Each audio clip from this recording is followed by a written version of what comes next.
"Don't wear your red coat today," my grandson said. Hours later, I saw why and my stomach dropped. The phone rang at exactly 5:00 a.m. I know because I was already awake, sitting in my grandmother's rocking chair by the window, watching darkness slowly surrender to the Vermont dawn. At 63, sleep comes in fragments, now scattered like puzzle pieces I can't quite fit together anymore. The farmhouse creaked around me, those familiar sounds of old wood settling that I'd known my entire life. 4 generations of Wilsons had lived and died beneath this roof.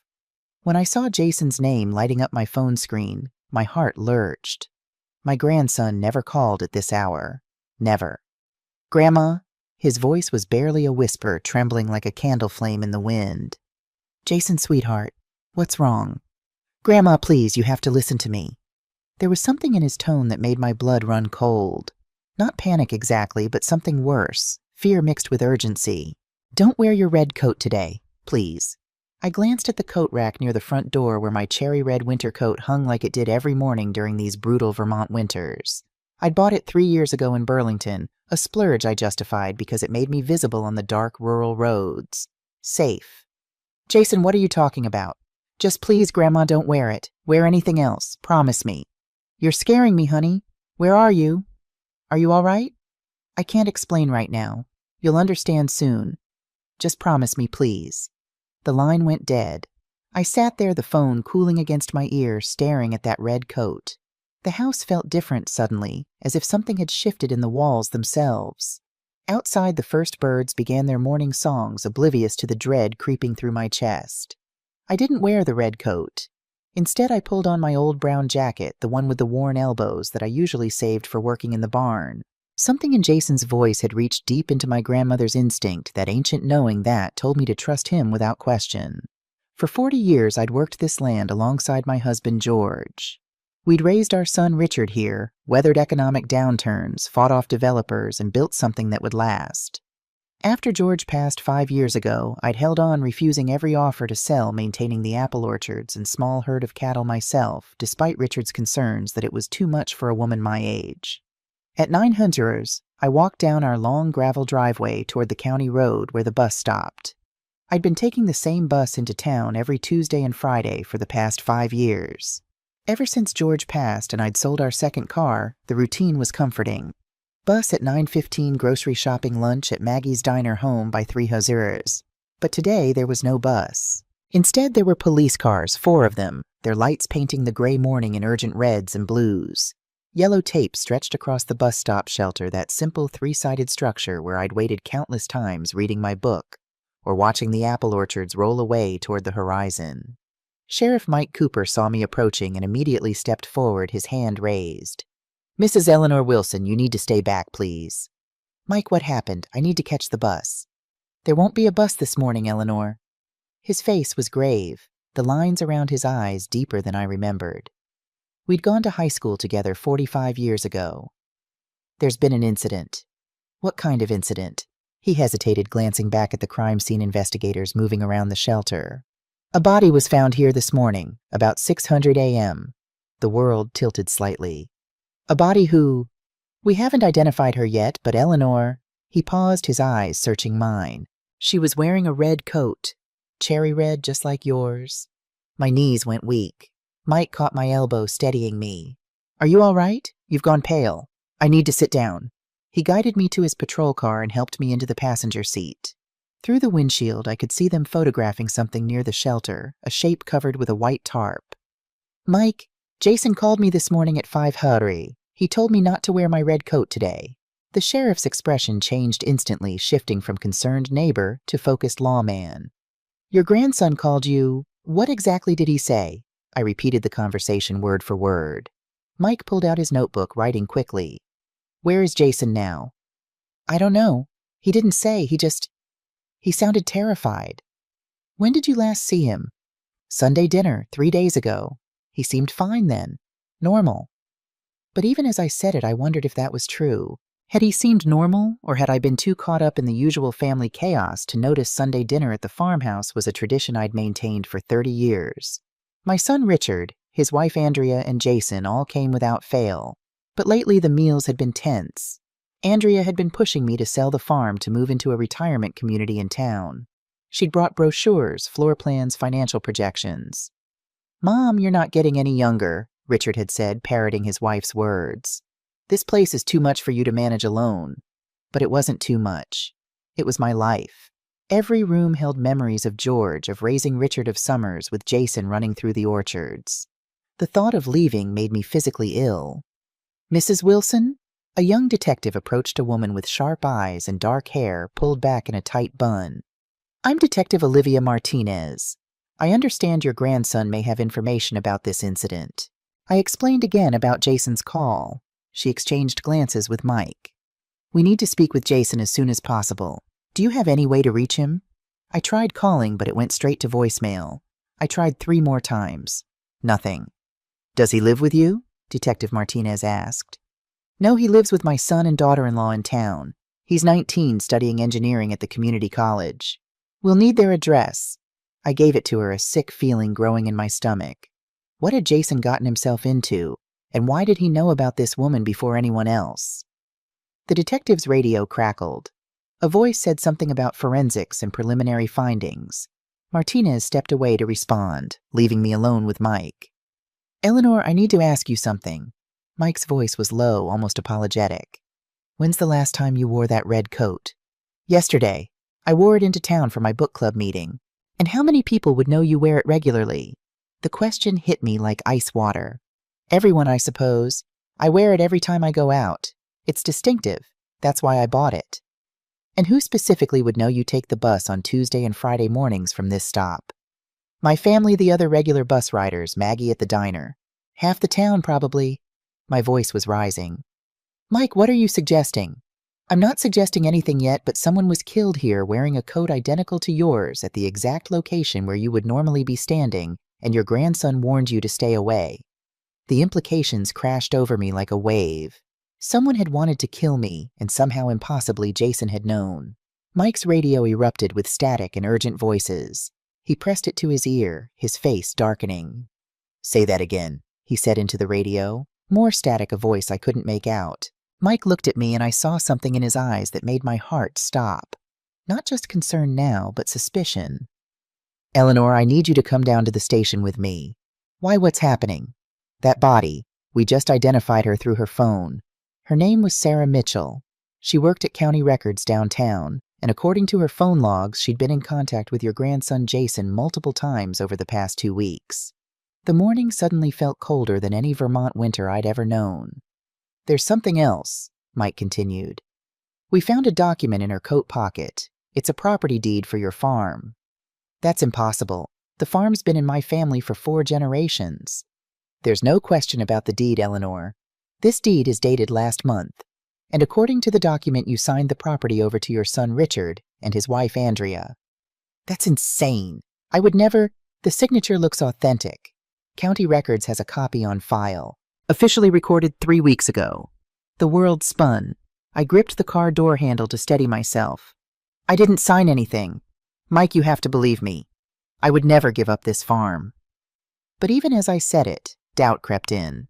Had I signed something without realizing Andrea was always putting papers in front of me during dinner, asking me to sign updates to insurance policies, tax documents, medical forms? She worked in real estate. She handled paperwork for a living. Had she tricked me into signing away my own home? "We'll sort this out," Mike said, but his voice lacked conviction. "Right now I need you to come with me. We need to take your statement and we need to find Jason." As I stood to follow him, I caught movement from the corner of my eye. A car was parked about 50 yards down the road, partially hidden by a stand of maple trees, a white Lexus SUV. The engine was running. I could see the exhaust in the cold air, and behind the wheel watching us was my daughter-in-law, Andrea. Our eyes met across the distance. She didn't wave, didn't smile, just stared at me with an expression I'd never seen before. Cold, calculating almost, triumphant. Then she put the car in gear and drove away. "Mike," I said quietly, "I think I know who might have answers about that deed, but I don't think you're going to like what we find." The sheriff's station smelled like burnt coffee and old paperwork. I'd been there twice before, once when George reported our tractor stolen 30 years ago, and once to renew my carry permit for the shotgun I kept in the barn for coyotes. Never as a witness, never connected to a murder. Mike settled me in an interview room with pale green walls and a mirror I knew was one-way glass. Detective Martinez sat across from me, a recording device between us. "Mrs. Wilson, I need you to walk me through everything again. Every detail about Jason's call." I repeated it all, but this time I forced myself to remember more. The background noise on Jason's call there had been something.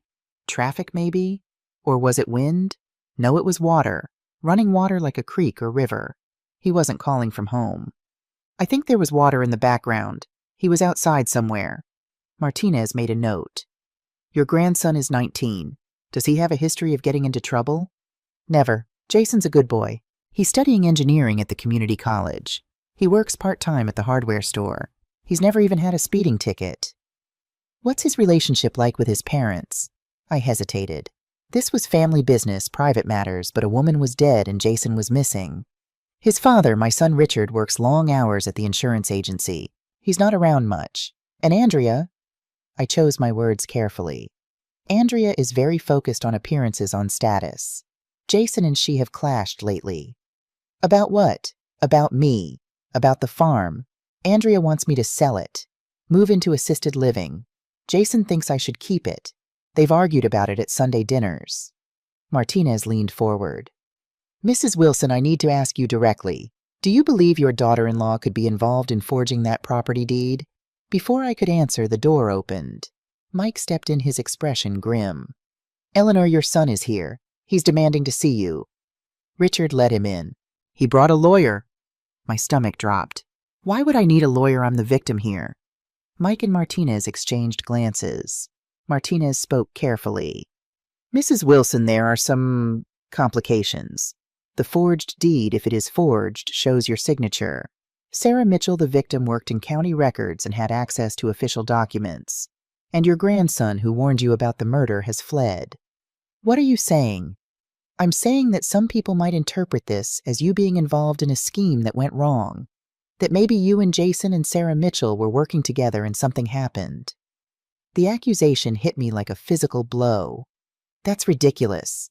Why would I forge a deed to give away my own property? "Unless you weren't really giving it away," Martinez said quietly. "Unless this was part of a plan to frame someone else. Your daughter-in-law, perhaps." "No, absolutely not. I would never—" The door opened again, and Richard burst in, a thin man in an expensive suit trailing behind him. "Mom, don't say another word." My son looked disheveled. His normally neat hair uncombed, his tie loose. "This is James Peterson. He's a criminal defense attorney. We're leaving now." "Richard, I don't need a defense attorney. I haven't done anything wrong." "Mother, a woman is dead. The police think Jason might be involved, and Andrea just told me about some property deed nonsense. We need to protect ourselves." "Protect ourselves from what?" James Peterson stepped forward smoothly. "Mrs. Wilson, I strongly advise you not to answer any more questions without counsel present. Sheriff Detective, we're done here unless you're charging my client with something." Mike looked uncomfortable.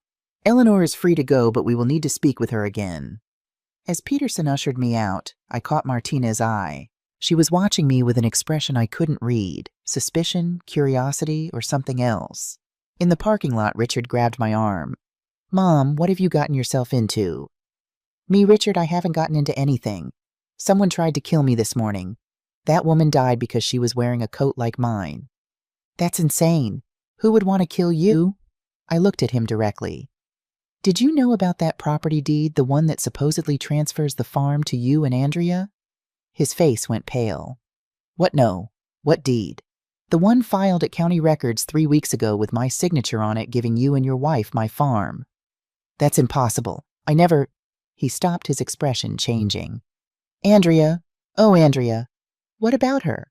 She's been after me for months to convince you to sell. She says the farm is sitting on prime development land that we could make millions if we subdivided it. I told her no. Told her you'd never agree, but she kept pushing." He ran his hand through his hair. "You don't think she would actually forge something?" "Your wife was watching the crime scene this morning, Richard. She was parked down the road just watching. And when she saw me, she drove away." James Peterson interrupted. "Mrs. Wilson, Mr. Wilson, I really think you should continue this conversation somewhere more private, and you should both refrain from making any accusations until we have all the facts." Richard drove me home in silence. The farmhouse looked different somehow, as if seeing it through new eyes. Someone wanted to take this from me, had killed for it, or tried to. As we pulled up the driveway, I saw another car parked near the barn. Andrea's white Lexus. "What's she doing here?" Richard's voice was tight. "We found her in my kitchen going through my filing cabinet." "What the hell are you doing?" Richard demanded. Andrea spun around, startled. Her perfectly styled blonde hair didn't move her makeup flawless despite the early hour. She'd always been beautiful in that calculated way, like a magazine advertisement for suburban success. "Richard, I was looking for documents to help your mother. Legal papers, insurance forms, anything that might prove she didn't sign that deed. By breaking into her house and going through her private files. I have a key. Your mother gave it to me years ago for emergencies." I stepped forward, keeping my voice level. "Andrea, did you forge my signature on a property deed?" Her face transformed. The mask of concern cracked, revealing something cold underneath. "Of course not. How dare you accuse me after everything I've done for this family, all the times I've tried to help you make sensible decisions? Help me or help yourself? Eleanor, you're being paranoid. This farm is a burden you can't manage. I've been trying to protect you from yourself by stealing my property. I haven't stolen anything." Her voice rose sharp and brittle. "But maybe if someone did forge that deed, they were doing you a favor. This place is falling apart. You're falling apart. How long before you fall down those stairs and die alone and no one finds you for days?" Richard grabbed her arm. "Andrea, stop it." She jerked away from him. "No, I won't stop. Someone needs to tell her the truth. She's clinging to this farm like it's a life raft, but it's actually an anchor dragging her down, dragging all of us down." "Get out," I said quietly. "What? Get out of my house. Now." Andrea's eyes narrowed. "Fine, but you should know, Eleanor, that deed is legal and binding. I saw the documents myself this morning at county records. Your signature is notarized, witnessed whether you remember signing it or not. You did. And in Vermont, a properly executed deed transfer is valid, even if the grantor claims they didn't understand what they were signing." "How do you know that?" Richard asked slowly. She smiled sharp as a knife. "Because I looked it up. Obviously. I work in real estate, remember I know property law." After she left, Richard sank into a chair at the kitchen table, his head in his hands. "I'm sorry, Mom. I didn't know. I swear I didn't know. I believed him." Richard had always been weak, easily led, but not malicious. His father used to joke that Richard was born without a backbone, that he bent whichever way the wind blew hardest. "We need to find Jason," I said. "The police are looking for him." "That's what I'm afraid of." "Richard, Jason called to warn me. He saved my life, but now he's running, which means he's afraid of something. Or someone." My phone buzzed. A text from an unknown number. "Grandma, I'm sorry. I didn't know it would go this far. Meet me at the old sawmill at midnight. Come alone. They're watching you." I showed Richard. His face went even paler. "You can't go. It could be a trap. It's Jason. You don't know that. It could be anyone." But I did know because the text ended with something only Jason and I would understand. "Remember the strawberry summer, the summer Jason was 7. We'd planted strawberries together, an entire patch behind the barn. We'd eaten so many that first harvest that we both got sick. It became our private joke, our code for trust me." "I'm going," I said. "Then I'm coming with you." "No." The message said come alone. "Mom, please." "Richard, for once in your life, trust me to handle something." My voice was harder than I intended. "Your wife is involved in something criminal. Your son is in danger, and someone tried to kill me this morning. I don't have the luxury of being careful anymore." He left reluctantly, making me promise to call him the moment I got back. After his taillights disappeared down the driveway, I sat in the growing darkness thinking. The old sawmill was 15 miles away, an abandoned mill on the Clearwater River that had shut down 20 years ago. Teenagers went there sometimes to party. Jason had gone there in high school. I'd found beer cans in his car once. But why there? And why midnight I tried calling Jason's number again. Straight to voicemail. At 11:30, I grabbed my flashlight and headed for my truck. The brown jacket instead of the red coat. The night was moonless, thick with clouds threatening snow. As I backed out of the driveway, headlights flicked on behind me. Someone had been waiting in the darkness, parked along the county road. They followed me, keeping a steady distance all the way to the highway. The headlights stayed with me for 12 miles, never closing the distance, never falling back. Professional surveillance. I realized not some amateur following too close or hanging too far back. Whoever was behind me knew what they were doing. I considered calling Richard, considered calling Mike, but Jason's message had been explicit. Come alone. And that strawberry summer reference meant he was in real danger, the kind where police involvement might make things worse. 3 miles from the old mill, I made a decision. There was a turnoff ahead, a narrow logging road that cut through state forest land. George and I used to take it when we went hunting. It looped back to the main highway about 5 miles south. I killed my headlights and swung onto the logging road, accelerating into the darkness. My truck bounced over ruts and holes, branches scraping the sides. Behind me, I saw the other vehicle's headlights sweep past the turnoff, then brake lights flare red as they realized I'd vanished. I didn't slow down. The forest pressed close on both sides, and without headlights, I was navigating by memory and moonlight that barely penetrated the clouds. My heart hammered against my ribs. The logging road dumped me back onto the highway south of my tail. I waited engine idling, watching for approaching lights. Nothing. I'd lost them. I took a longer route to the mill, circling through back roads, checking constantly for followers.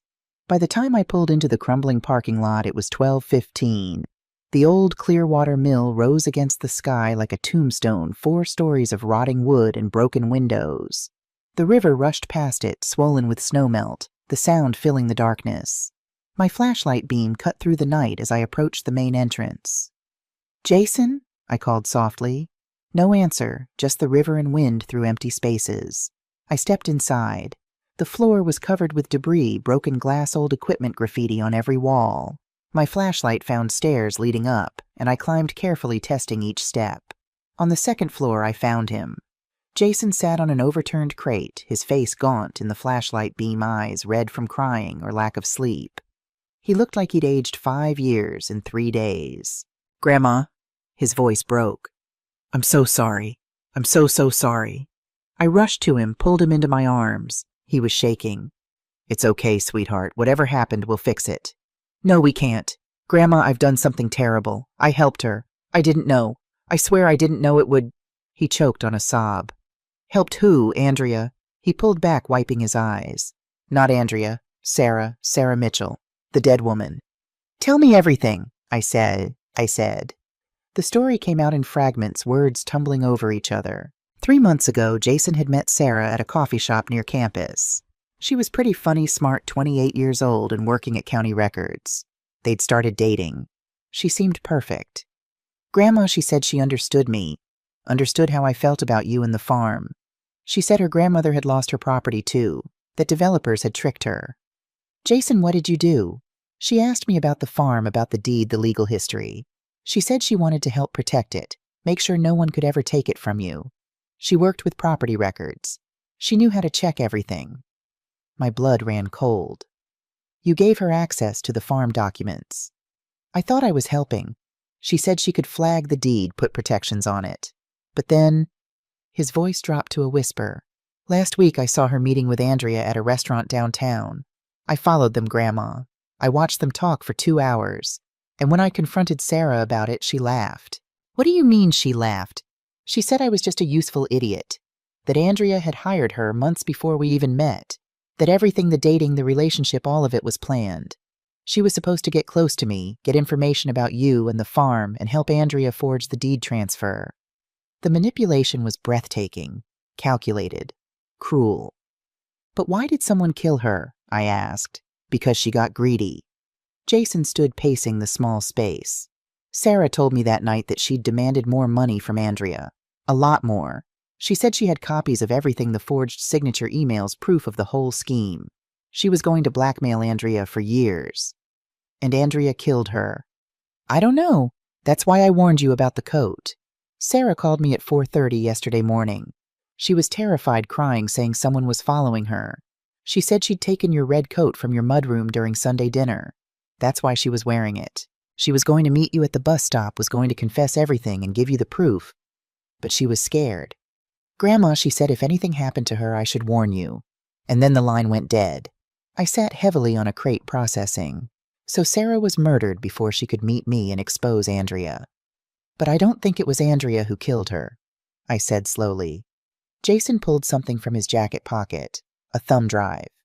Sarah gave me this 2 days ago before everything went bad.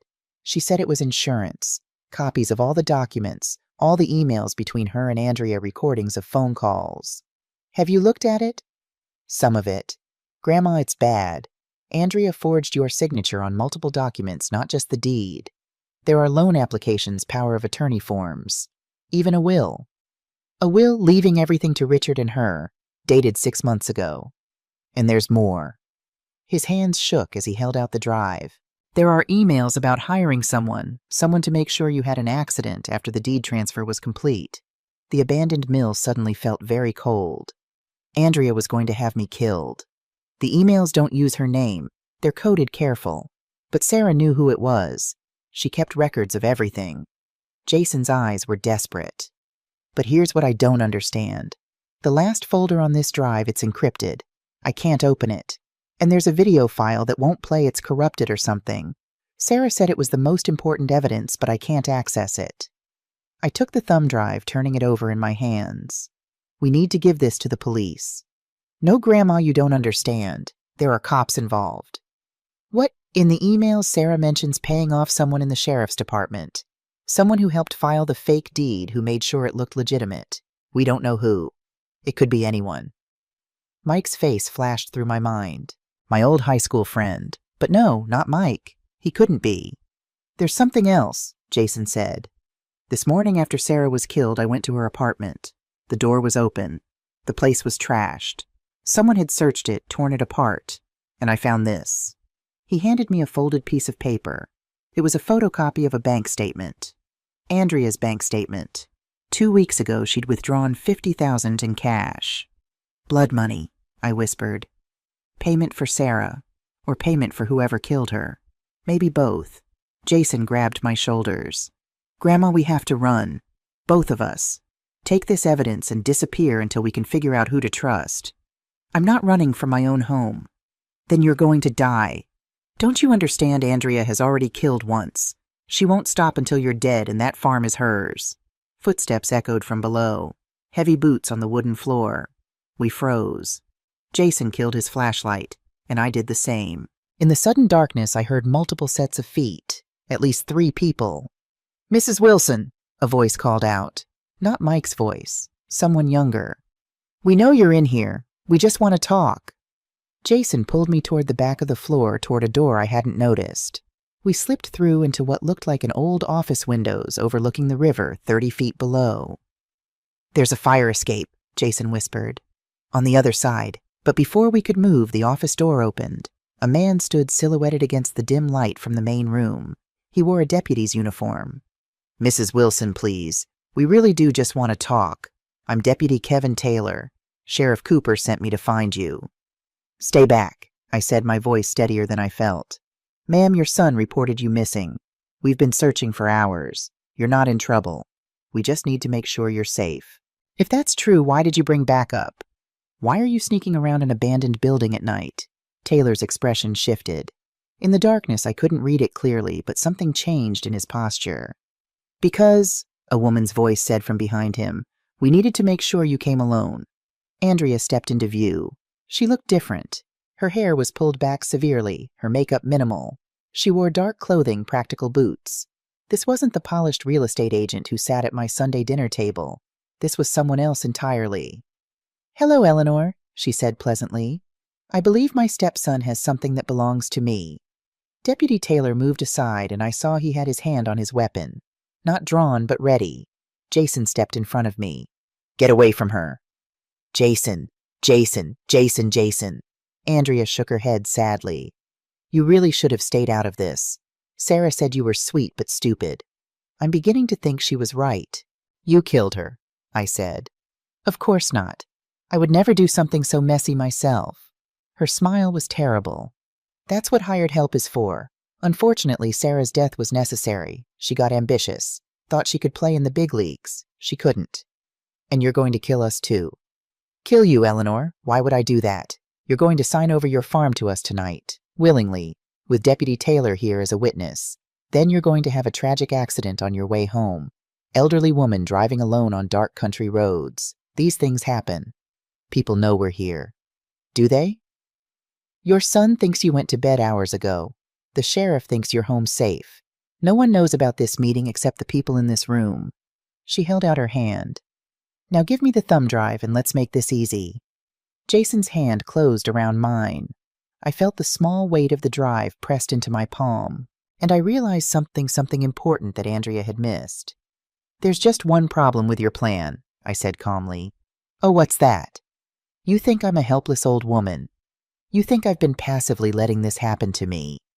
But Andrea, I've been a farmer's wife for 40 years. I've survived drought, flood, economic collapse, and the death of my husband. I've negotiated with banks, fought off developers, and run a business that men twice your age said I couldn't handle. I pulled out my phone, held it up so she could see the screen. It was recording. Has been recording since the moment Jason started talking, and I'm smart enough to document everything. Andrea's face went white. Deputy Taylor reached for his gun, and that's when the real police kicked in the door. Mike Cooper came through that door like an avenging angel, 3 state troopers behind him. The look on his face when he saw Deputy Taylor reaching for his weapon was something I'll never forget. Kevin, don't you dare. Mike's voice was steel. Hands where I can see them. Now. Taylor froze, then slowly raised his hands. Andrea tried to bolt for the window, but one of the troopers caught her arm. Let go of me. This is harassment. I came here looking for my mother-in-law who's clearly unstable and has been making wild accusations. Save it, Mike said. We've been listening to everything for the past 10 minutes. He held up his own phone, showing a live audio feed. Mrs. Wilson called me 20 minutes ago, told me exactly where she'd be and what she suspected. We've recorded your entire confession. The rage on Andrea's face was something inhuman. You stupid old woman, you think you've won, you have no idea what you've done. Take them both in, Mike ordered. Murder, conspiracy, fraud, attempted murder, corruption of a public official. Read them their rights. As the troopers led them away, Andrea turned back to me one last time. This isn't over, Eleanor. I have lawyers, good lawyers, and friends in high places. You'll never prove I killed Sarah. Never. The mill fell silent after they left. Just the river's constant rush and Jason's ragged breathing beside me. Grandma, when did you call the sheriff? In the parking lot before I came in. I texted him from the truck, told him I was meeting you but suspected a trap. Asked him to trace my phone and listen in. I squeezed his hand. I trust Mike. Went to high school with him, remember? He's one of the good ones. Mike came back inside his face, weary. Eleanor, you took a hell of a risk. I know, but I needed Andrea to confess. And she did. She confessed to conspiracy and fraud. But she's right about one thing. We still can't prove she murdered Sarah Mitchell. She was careful, used intermediaries. The recording you got tonight helps, but a good defense attorney will argue she was just playing along trying to protect herself from Taylor. What about Deputy Taylor? He's already trying to cut a deal. Says Andrea paid him $50,000 to help file the fraudulent deed and look the other way, but he swears he didn't know anything about the murder. Do you believe him? Mike hesitated. I don't know.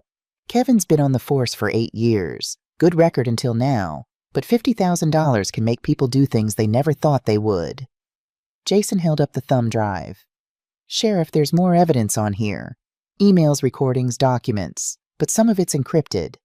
Sarah said it was the most important part, but I can't access it. We'll have our forensic team look at it. Maybe they can crack it. Mike looked at me seriously. Eleanor, you and Jason need to be very careful over the next few days. If Andrea has other people working for her people we don't know about, yet you could still be in danger. I'm not leaving my farm. I figured you'd say that. I'll have a patrol car parked at the end of your driveway tonight. As we left the mill, dawn was breaking over the mountains, painting the sky in shades of rose and gold. Beautiful and terrible, like everything that had happened. Jason rode home with me, neither of us speaking much. When we pulled up to the farmhouse, I saw Richard's car already there, parked at an angle like he'd arrived in a hurry. He met us at the door, his face haggard. Mom, Jason, thank God you're both all right. The sheriff called me an hour ago, told me what happened. He looked at his son. Jason, I'm so sorry. I should have seen what Andrea was doing. I should have protected you both. Dad, no. Let me finish. Your mother tried to tell me. Tried to warn me that Andrea was pushing too hard about the farm. But I didn't want to see it. I was weak. I am weak. His voice broke. My wife is a murderer, and I was too blind to notice. I touched his arm gently. Richard, you couldn't have known. Couldn't Mom be honest with me? How many times over the years have I chosen Andrea over you? How many Sunday dinners did I let her insult you, push you, make you feel small? How many times did I tell you that you were being unreasonable when you were just trying to protect what was yours? The truth sat heavy between us. Too many times. Too many years of choosing peace with his wife over loyalty to his mother. We can't change the past, I said finally. But we can do better going forward. Inside, I made coffee while Richard and Jason sat at the kitchen table. The house felt different now, both violated and reclaimed. Mom, I need to ask you something, Richard said. That deed she forged, is the farm really in danger? I don't know. Mike says his department will help me contest it, but it could take months or years in court. And Andrea was right about one thing. Vermont property law is complicated. If a deed looks legitimate, if it's properly notarized and filed, it can be very hard to undo. I'll testify. I'll tell the court I never authorized that transfer, that I didn't know about it. That might not be enough. You're her husband. They could argue you're just protecting her. Jason cleared his throat. What about the encrypted files on the thumb drive? Maybe there's something in there that proves the deed is fake. Maybe, but we won't know until the forensic team cracks the encryption. I sipped my coffee thinking. There's something else bothering me. Sarah Mitchell worked at County Records for 3 years. That's a long time. What if this isn't the first property she and Andrea targeted? Richard's eyes widened. You think they've done this before? Andrea is too smooth, too practiced. The way she set everything up, the coded emails, the intermediaries. This feels like a rehearsed plan. We should tell the sheriff. We will. But first I want to do some research of my own. I stood heading for my small office off the kitchen. Andrea mentioned during one of her sales pitches that she'd helped several elderly clients transition out of their properties in the past year. She made it sound benevolent, like she was doing them a favor. I pulled out the file where I'd kept all of Andrea's brochures and documents. Her real estate company was called Summit Properties, and according to her business card, she'd been the top seller for 3 years running. Jason, can you search for property transfers in this county over the past 2 years? Focus on farms and large parcels sold by elderly owners. He pulled out his laptop, fingers flying over the keys. Grandma, do you really think? I think Andrea is smarter and more dangerous than any of us realized, and I think Sarah Mitchell wasn't her first accomplice. 20 minutes later, Jason had a list. 11 properties, all farms or ranches, all sold within the past 18 months, all originally owned by people over 65. Now cross-reference that with obituaries, I said quietly. The silence that followed was thick with dread. Jason's face went pale as he read the screen. Grandma, 4 of those people died within 6 months of selling their property. 2 car accidents. 1 fall at home. 1 heart attack.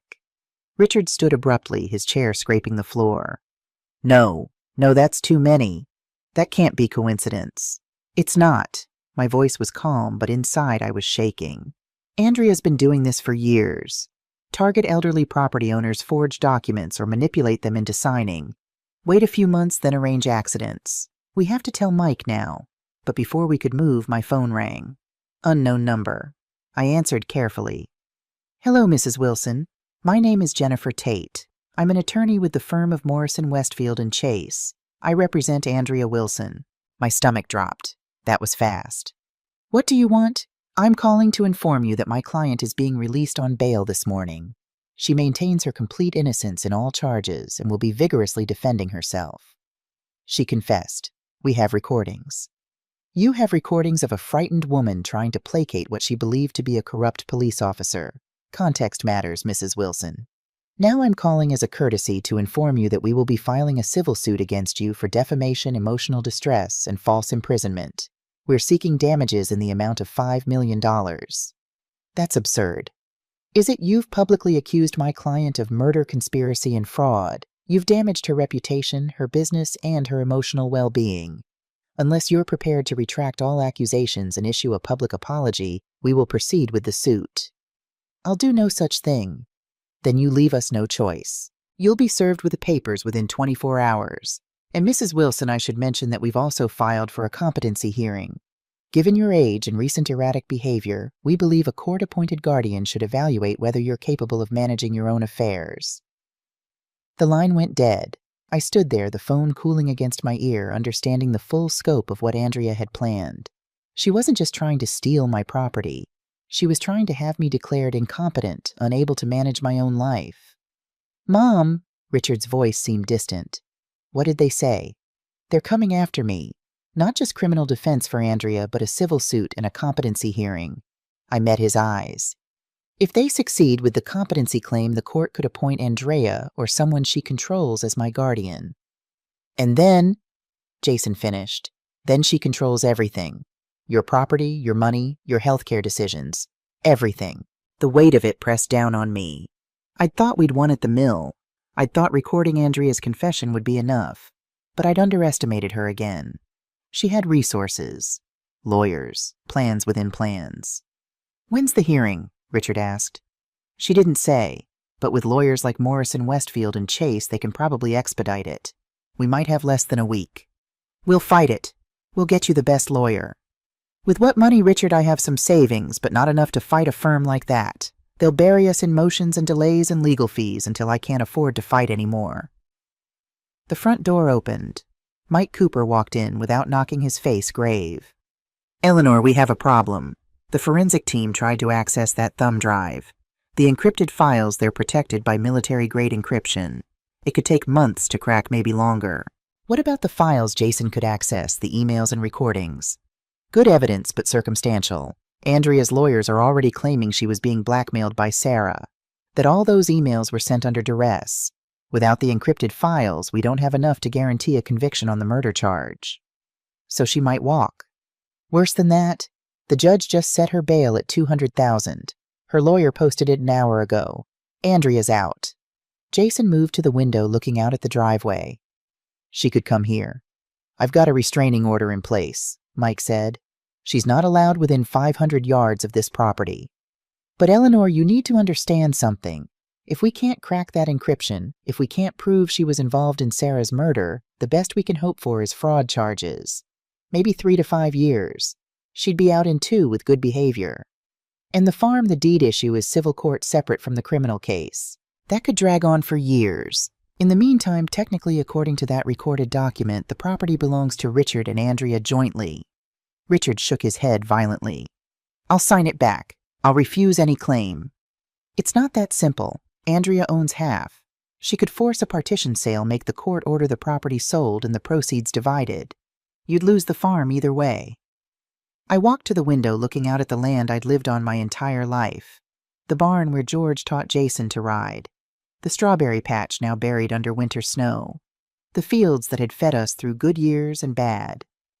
"There has to be something in those encrypted files," he said. "Something Sarah thought was important enough to hide behind military-grade encryption. Something that Andrea is afraid of." "We're working on it," Mike said, "but I can't make promises." After he left, the 3 of us sat in silence. Outside, the patrol car Mike had promised pulled up, parking at the end of the driveway. Protection, or a reminder that we were prisoners in our own home. My phone buzzed. A text from another unknown number. "Stop now, Eleanor. Sign over the farm, drop the charges, and I'll let you live in peace. Keep fighting and you'll lose everything, including people you love. You have 24 hours to decide." I showed it to Richard and Jason. Both their faces went white. "That's a direct threat," Richard said. "We need to show this to the sheriff." "It won't matter. The number's probably a burner phone. Untraceable." I set the phone down carefully. "She's escalating, getting desperate." "Or confident," Jason said quietly. "Grandma, what if she's already won? What if she knows something we don't?" The question hung in the air, poisonous and possible. What if Andrea had already found a way to access those encrypted files? What if she'd destroyed the evidence we needed? What if Sarah Mitchell had been her partner and her victim, but also her insurance policy, and Andrea had found a way to nullify it? I looked at my grandson's frightened face, at my son's defeated posture, and felt something harden inside me. "Then we find another way," I said. "We dig deeper. We stop reacting to what Andrea does and start anticipating it." "How?" "By thinking like her. She's a predator who's been doing this for years. She's careful, methodical, patient. But she's also arrogant. She thinks she's smarter than everyone else. That's her weakness. Grandma, she might be right. She's gotten away with this multiple times. No, she's gotten away with it because no one was looking closely enough. Because her victims were isolated, vulnerable, alone. I stood feeling strength flow back into my limbs. But I'm not alone. I have you two. I have Mike. And I have something Andrea doesn't. What's that? Time. Memory. And the knowledge that comes from having lived 6 decades on this earth, watching people learning their patterns. I looked at them both. Andrea wants me to panic. She wants me to make mistakes, to act rashly. So I'm going to do the opposite. I'm going to be patient, methodical, and I'm going to find out every single secret she's been hiding. Where do we start? I thought about it. With Sarah Mitchell's past. She didn't just appear out of nowhere 3 years ago when she started working at County Records. She had a life before that. Family, friends, history. The police are already investigating that. I know, but we're going to investigate it differently. We're going to find out who Sarah really was and why she was willing to help Andrea hurt people. Because people don't become accomplices to murder without a reason. Jason opened his laptop again. I'll start searching. As he worked, I walked through the house room by room, seeing it with new eyes. This was my territory, my home, my history, and I would not let Andrea Wilson take it from me. The competency hearing was scheduled for 24 hours from now. The knowledge hung over us like a guillotine blade poised deadly, waiting to drop. I stood in my kitchen watching Richard pace back and forth while Jason hunched over his laptop. The morning light spilled through the windows, catching dust motes and golden beams that seemed obscenely cheerful given our circumstances. I've been calling attorneys all morning, Richard said, his voice strained. Nobody wants to touch this. Not against Morrison, Westfield, and Chase. They're one of the biggest firms in New England. What about James Peterson? I asked. He seemed willing to help earlier. Richard's face darkened. That's another problem. He's not returning my calls. His secretary says he's unavailable indefinitely. And when I pressed, she hung up. Something's not right. Andrea got to him, Jason said without looking up from his computer. He's probably on her payroll, too. The thought chilled me. How far did Andrea's web of influence stretch? She'd corrupted a police officer, had a connection inside County Records, and now possibly a lawyer. All to steal my farm. This goes beyond just our property, I said slowly. If what we found is true, Andrea has been systematically targeting elderly landowners for years. We're not just fighting for our farm, we're fighting for justice for all her victims. Justice won't matter if she gets control of you through this competency hearing, Richard said, his voice breaking. Mom, I'm so sorry. This is all my fault. I brought her into our lives. Stop that, I said firmly. We don't have time for guilt. We need solutions. My phone rang Mike Cooper. Eleanor, we've been digging into Andrea's background, he said without preamble. There's something you should know. Summit Properties was founded 6 years ago, but Andrea Wilson has only been a licensed real estate agent for 4 years. Before that, the company was operated by a man named Philip Tanner. Never heard of him. You wouldn't have. He died 5 years ago, car accident on Route 7. The interesting part, Andrea was his business partner, then inherited the entire company when he died. She wasn't just his partner, she was his beneficiary. My skin prickled. Another convenient death. Exactly, and that's not all. Before Philip Tanner, she was married to a Robert Jenkins. Wealthy older man, owned several properties in New Hampshire. Died of a heart attack 7 years ago. Left everything to his beloved wife. She's been at this even longer than we thought. Much longer. We're still digging, but there's a pattern. She gets close to wealthy property owners, becomes essential to them, and then they die under circumstances that look accidental or natural. Do you have enough to hold her? Mike's pause was answer enough. She's smart, Eleanor. Careful. Nothing directly connects her to any deaths. For now, the restraining order is the best I can do, but I've got patrol cars watching your place around the clock. After I hung up, I relayed everything to Richard and Jason. She's a black widow, Richard whispered, collapsing into a chair. A serial killer, and I married her. We need to focus on Sarah Mitchell, I said. She's the key to all of this. She worked with Andrea, then turned on her. She must have had a reason. Jason's head snapped up from his laptop. Grandma, I think I found something. Sarah Mitchell wasn't always Sarah Mitchell. She legally changed her name 7 years ago. Before that, she was Emily Reynolds. Reynolds? I repeated, feeling the significance but unable to place it. I'm searching for any connection to Andrea or her companies. Try looking for property transactions involving Reynolds in New Hampshire, Richard suggested. If Andrea was married to Robert Jenkins and he owned property there. Jason's fingers flew over the keyboard. Minutes ticked by in tense silence. Then, I found it. Martha Reynolds owned a 200-acre farm in Grafton County, New Hampshire. She sold it to Summit Holdings, one of Andrea's shell companies, 6 years ago. And let me guess, I said Martha Reynolds died shortly after. House fire. The rental property where she moved after selling the farm burned down. Fire department ruled it faulty wiring. Was Sarah Emily related to Martha? Her granddaughter. The pieces clicked into place. So Emily Reynolds changed her name to Sarah Mitchell, got a job at County Records, and started working with Andrea, the woman who may have killed her grandmother. Why would she do that? Richard asked. If she suspected Andrea was responsible for her grandmother's death, why help her? Revenge, Jason said softly. Get close to her enemy. Learn her secrets. Gather evidence. Then destroy her. But something went wrong, I said. Sarah got greedy, started blackmailing Andrea instead of exposing her, and it got her killed. I stood up, a new determination flooding through me. We need to go to New Hampshire, to the Reynolds farm. If Sarah was collecting evidence against Andrea, she might have hidden something there, something important. The farm probably doesn't exist anymore, Richard argued. It's been 6 years. Jason was already searching. Actually, it does. The property's been tied up in probate court for years. Martha Reynolds' will left everything to Emily, but Emily formally disclaimed the inheritance after changing her name to Sarah. Then other relatives contested it. It's been in legal limbo, undeveloped. The perfect hiding place, I said. Somewhere personal that Andrea would never think to look. Richard checked his watch. It's a 3-hour drive. If we leave now, we can be there by early afternoon, back before dark. I'm coming with you, Jason insisted. I shook my head. No, you need to stay here and keep digging. Find anything connecting Andrea to other victims. And see if you can learn more about this Robert Jenkins, her first husband.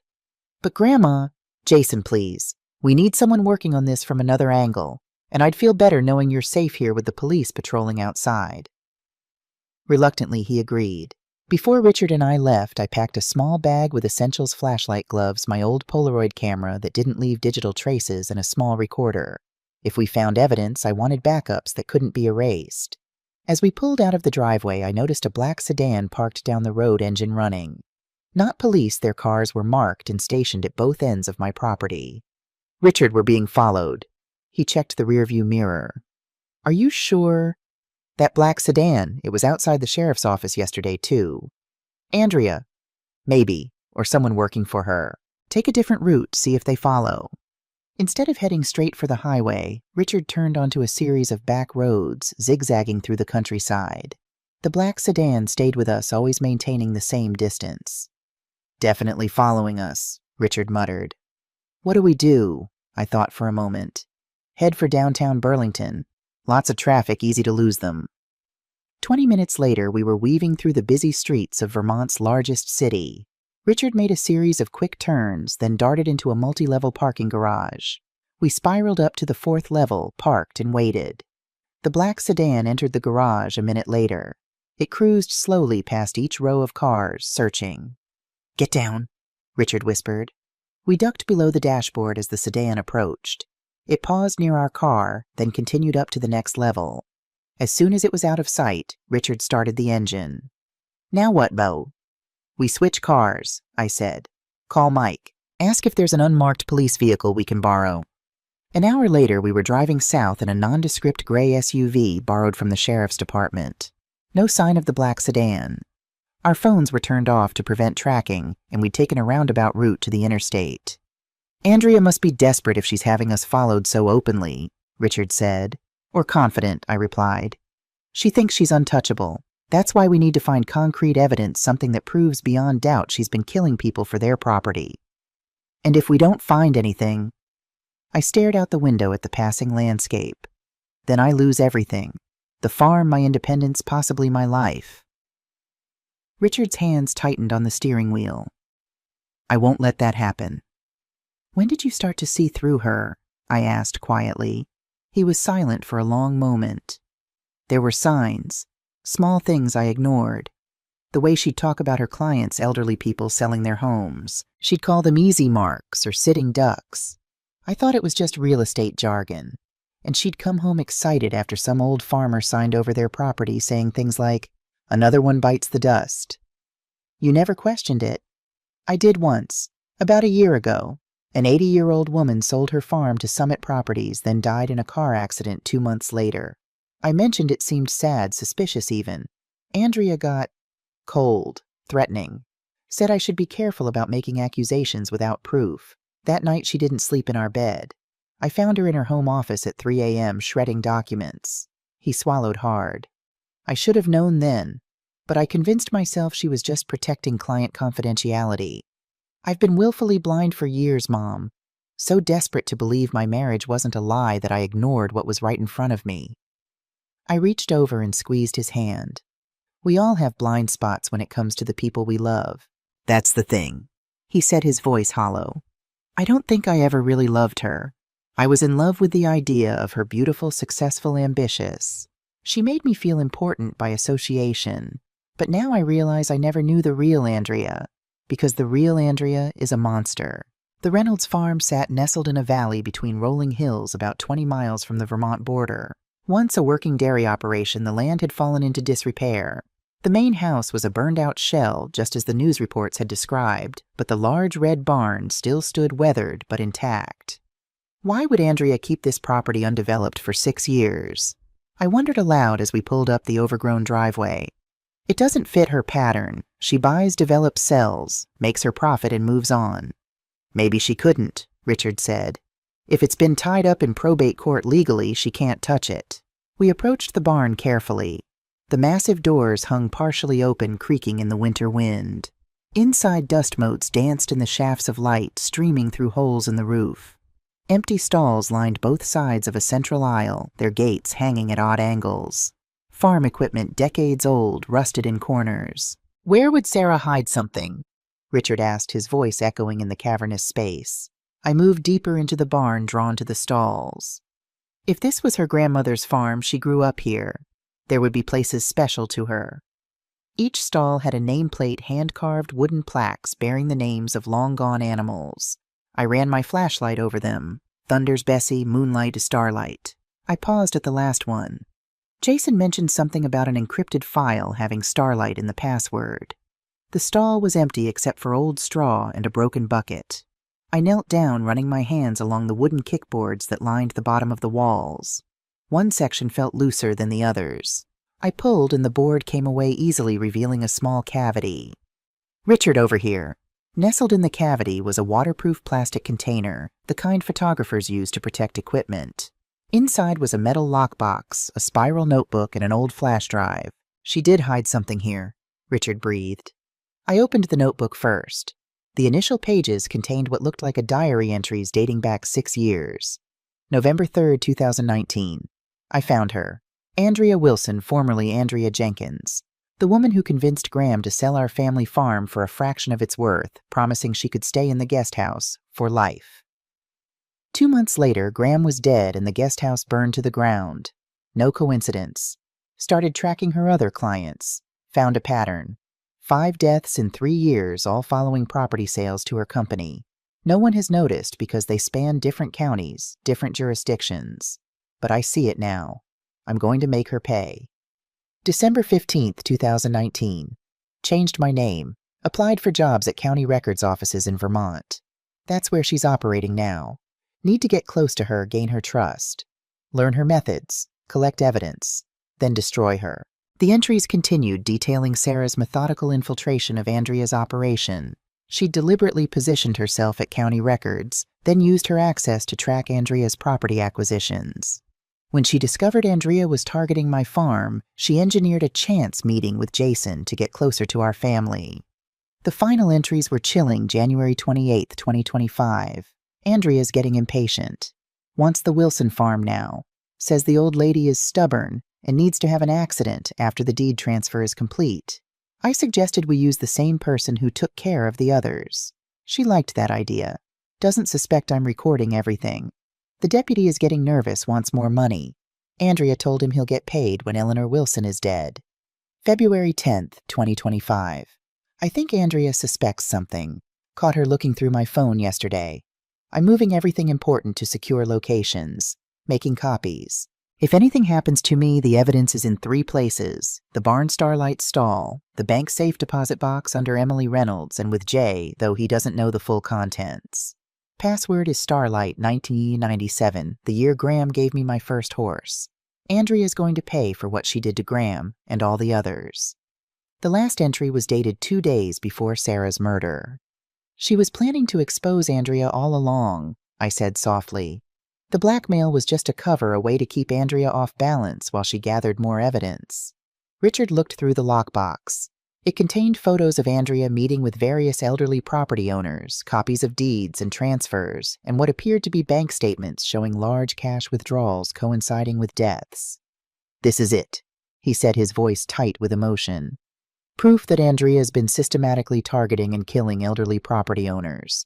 But will it be enough? None of this directly connects her to the murders." "The flash drive might," I suggested. Sarah mentioned recordings. We needed to get back to Vermont to someone who could safely access the drive's contents. As we carefully packed everything back into the waterproof container, I heard a sound that made my blood freeze. Car tires on gravel approaching the barn. "Someone's coming," I whispered. Richard peeked through a crack in the barn wall. Black sedan. 2 men in suits. The same ones who were following us. Can't tell, but it's not a coincidence they're here. We had seconds to decide. The barn had a small door at the back leading to fields that stretched toward distant woods. If we ran, we might make it to the tree line before being spotted. But our borrowed SUV was parked in plain sight. "They'll know we're here," I said. "Our only advantage is they don't know we've found Sarah's evidence." I quickly slipped the flash drive into my pocket, then handed Richard the metal lockbox. "Take this. Go out the back, get to the woods. I'll create a distraction." "Mom, no. I'm not leaving you." "Richard, for once in your life, do exactly what I say. This evidence is more important than either of us. If they catch me, they won't hurt me, not yet. Not until after the competency hearing. But if they get this evidence, we have nothing." He hesitated, torn. "Go now." Finally, he nodded, taking the lockbox and slipping out the back door. I waited until he was halfway to the tree line, then stepped out the front of the barn to face the 2 men approaching. They were exactly what I expected, mid-30s expensive suits, impassive expressions, corporate thugs playing at being investigators, the kind who did Andrea's dirty work while maintaining plausible deniability. "Mrs. Wilson," the taller one said, not sounding surprised at all. "Interesting place for a day trip." "Private property," I replied calmly. "You're trespassing. Actually, we represent the current owner of this property, Summit Holdings." He produced a business card. "Thomas Wright, Senior Security Consultant." "And what does a security consultant want with an abandoned farm?" "We're more interested in why you're here, Mrs. Wilson. This property has no connection to you." "I'm interested in local history. Old farms. It's a hobby." Wright smiled thinly. "I see. And does your hobby usually involve breaking into buildings and searching for hidden items?" So they'd been watching longer than I thought. "I don't know what you're talking about." "Mrs. Wilson, we know why you're here. We know about Sarah Mitchell, or should I say Emily Reynolds. We know she hid evidence here, evidence you're trying to find." The second man stepped forward. "It would be much simpler if you just handed it over. Less messy." "I don't have any evidence," I said, holding his gaze steadily. "Just an old woman indulging her curiosity. Feel free to search me." Wright's eyes narrowed. "Where's your son? The car has 2 sets of footprints leading to the barn." "Went for a walk. Bird watching. Another hobby we share." The men exchanged glances, clearly not believing me. "We can do this one of 2 ways, Mrs. Wilson. You cooperate, tell us where the evidence is, and we all leave peacefully. Or we find it ourselves along with your son, and things become unpleasant." I'd spent my life on a farm. I'd birthed calves, mended fences in blizzards, and negotiated with banks during the farm crisis of the 1980s. Men like these didn't frighten me. "Mr. Wright, I'm 63 years old. I've lived through things that would make you wake up screaming. So let me be clear, I don't have what you're looking for. And if you or your associate touch me, it will be the last thing you do as free men. As I spoke, I subtly pressed the record button on my phone in my pocket, the same trick I'd used at the sawmill. Wright's face hardened. "Search the barn," he instructed his partner. "I'll find the son." As the second man headed into the barn, Wright pulled out his phone. "Ms. Wilson will be interested to hear about your little adventure. Before you call Andrea, I said you might want to consider something. The police know exactly where I am. Sheriff Cooper provided the vehicle we drove here in. If anything happens to me or my son, you'll be the first person they look for." It was a bluff, but a good one. Wright hesitated, his finger hovering over his phone. A shout came from inside the barn. "Tom, the back door's open. Someone ran that way." He pointed toward the woods where Richard had disappeared. Wright cursed. "Find him," he ordered, then turned back to me. "You're making a serious mistake, Mrs. Wilson." "No, Mr. Wright.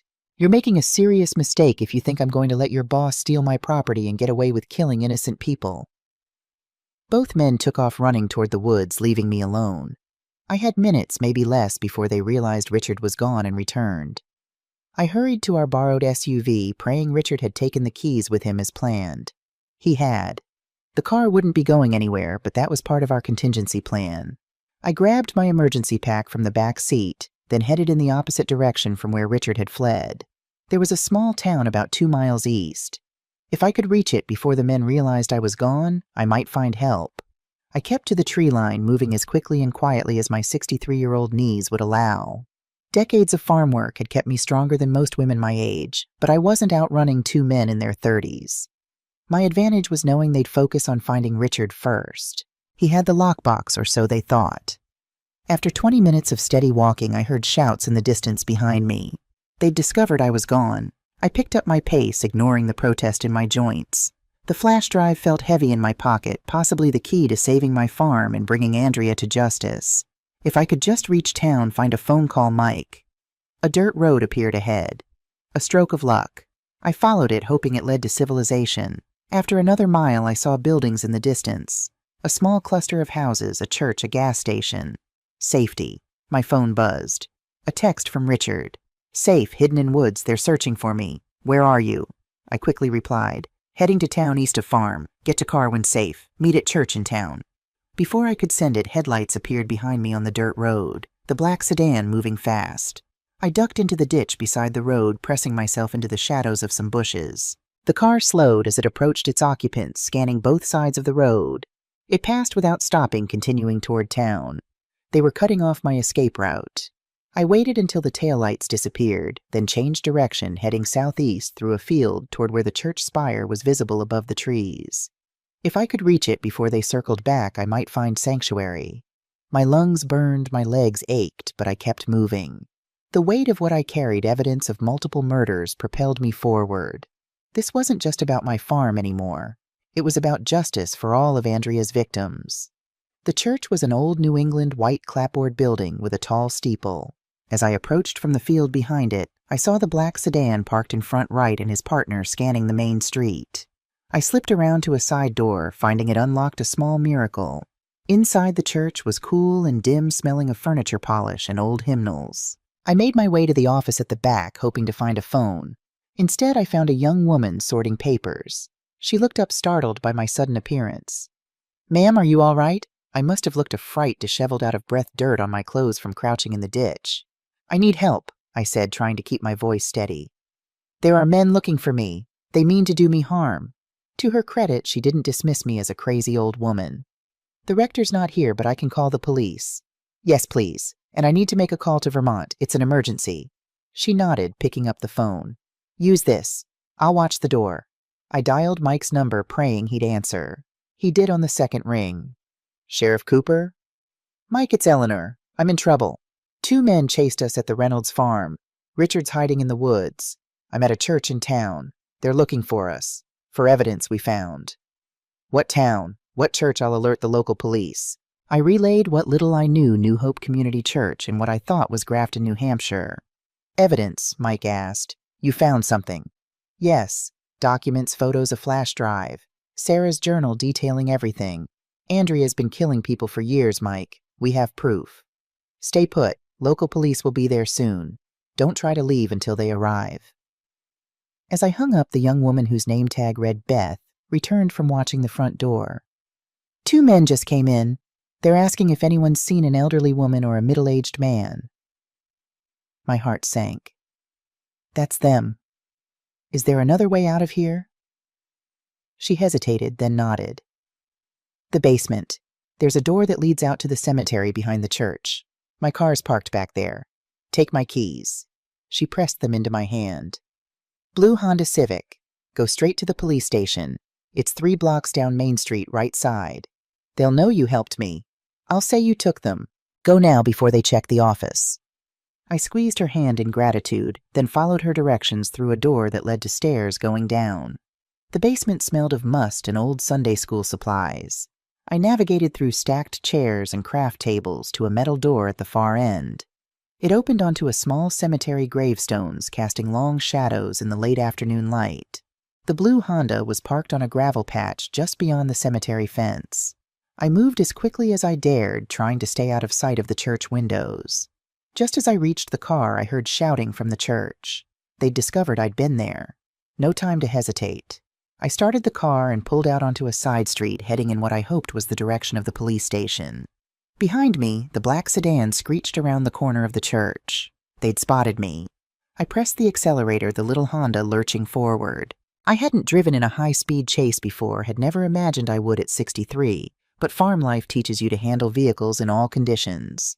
The police station appeared ahead, a small brick building with 2 patrol cars parked outside. I pulled up with a screech of brakes, the black sedan right behind me. 2 officers emerged from the building, hands moving to their weapons as they saw the commotion. I got out, hands raised. "I'm Eleanor Wilson. Sheriff Cooper from Vermont called you. These men are pursuing me. They work for a woman named Andrea Wilson, who's wanted for questioning in multiple homicides." Wright and his partner stopped short, seeing the officers. For a moment, no one moved. Then Wright smoothly transitioned to a pleasant smile. "Officers, there seems to be a misunderstanding. We're private investigators hired by this woman's family. She's suffering from dementia and wandered away from home. Her son asked us to find her." "That's a lie," I said firmly. "I have evidence linking their employer to multiple murders. Evidence they were trying to take from me by force." The older of the 2 officers stepped forward. "Ma'am, do you have identification?" I reached for my purse, then realized with horror that I'd left it in the SUV back at the farm. "It's in our vehicle at the Reynolds farm. My son Richard is hiding in the woods there. These men chased him." Wright shook his head sadly. "You see, officers, confusion and paranoia. Classic signs. We're just trying to get her home safely to her family." The younger officer looked uncertain, glancing between us. "We did get a call from a Sheriff Cooper in Vermont asking us to look out for a Mrs. Wilson." "That's me," I said, relief flooding through me. "Please call him back. He'll confirm everything I'm saying." The older officer nodded. "Let's all go inside and sort this out." Wright and his partner exchanged glances. "Of course, officers. Whatever helps clear this up." Their cooperation made me nervous. Men like that didn't submit to police questioning unless they had an angle. Inside the station, the older officer, Sergeant Davis, according to his nameplate, went to call Mike while his partner stayed with us in the lobby. Wright and his colleague sat calmly as if this were a minor inconvenience. Wright leaned toward me. "You know this won't matter, Wright. By this time tomorrow, you'll be declared legally incompetent. The court will give Andrea control of everything. All this running around gathering evidence, it's pointless." "Why are you telling me this?" I asked quietly. "Professional courtesy. I admire your spirit, Mrs. Wilson. Not many people your age would put up such a fight. But you should know when you're beaten. Andrea always wins. Always." His confidence unnerved me. What did he know that I didn't? Sergeant Davis returned. "I spoke with Sheriff Cooper. He's sending someone to search the Reynolds farm for your son, Mrs. Wilson. And he's on his way here himself. Should be about 2 hours. Relief washed over me. "Thank you. In the meantime," Davis continued, "I'd like to see this evidence you mentioned." I hesitated. The flash drive was still in my pocket, but I wasn't sure I should reveal it. Not with Wright and his partner sitting right there. "I'd prefer to wait for Sheriff Cooper if that's all right." Davis nodded, understanding. "That's fine. Mr. Wright, I'd like to speak with you and your colleague separately." As the officers led Wright and his partner to interview rooms, I sat alone in the lobby, exhausted but alert. My phone buzzed with a text from an unknown number. "I have Richard." Sign over the farm by noon tomorrow, or he dies. No police. Ice flooded my veins. Andrea, she'd moved beyond threats to action. Before I could respond, a second text arrived, this one from Richard's number. Mom, I'm safe. At police station in Lancaster. Don't believe any messages from unknown numbers. They took my phone, but I got away with evidence. Relief nearly buckled my knees. Andrea was bluffing, trying to manipulate me. Richard was safe. We had the evidence. For the first time since this nightmare began, I felt a glimmer of hope. Then my phone buzzed again. A voicemail from an unknown number. I pressed play and Andrea's voice filled my ear. Eleanor, I underestimated you. A mistake I won't make again. By now you've probably found Sarah's pathetic little insurance policy. It won't help you. Judge Harold Williams will be presiding over your competency hearing tomorrow, a dear friend who owes me several favors. No matter what evidence you think you have, I'll be declared your legal guardian by noon. And then, dear mother-in-law, you'll have a tragic accident, just like all the others. The recording ended, leaving me cold with the realization of what we were truly facing. Andrea didn't just have corrupt deputies or lawyers in her pocket. She had a judge, the very person who would decide my fate tomorrow. Our evidence meant nothing if the system itself was corrupted. Sergeant Davis returned. Mrs. Wilson, your son is safe. He's at our sister station in Lancaster.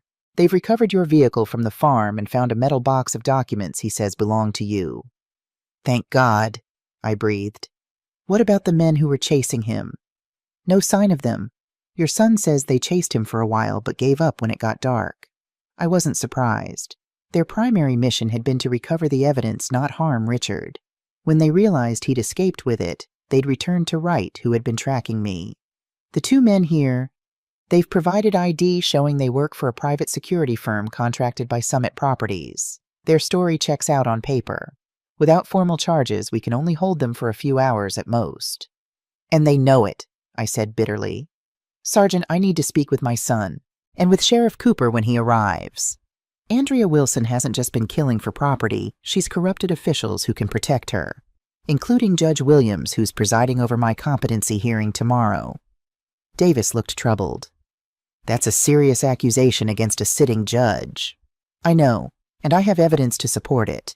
But that evidence won't matter if Williams declares me incompetent tomorrow and gives Andrea control of my affairs. Let me arrange for your son to be brought here, and I'll set up a secure room where you can wait for Sheriff Cooper. As Davis walked away, I clutched the flash drive in my pocket. We had proof of Andrea's crimes, but would it be enough?